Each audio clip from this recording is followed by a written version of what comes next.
बरं ते आवर्जून म्हणेन, तुमची तब्येत जी 8 वर्षापूर्वी होती डिक्टो तशीच ती आजही आहे.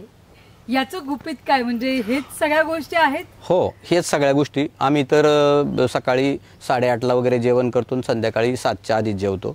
दोनदा जेवतो, दुपारी सलाड वगैरे खातो, सूप पितो आणि 2दा-3दा हा काढा पितो. म्हणजे माझ्या घरात आणि आमच्या 1.5 लाख कुटुंबांच्या घरात औषध आणि गोळी खाल्ली नाही गेल्या 26 वर्षात. मग किती खर्च कमी झाला. त्याच्यानंतर आजारी विजारी काही असं नसतं, रोज काम असतं. ह्या कामामुळं कदाचित हेल्थ पण चांगली राहत असेल. आणि शेतकरी अगदी 15-20 वर्षाचा असताना जेवढं त्याचं वजन आणि असतो तसंच मरेपर्यंत तो तसंच राहू शकतो.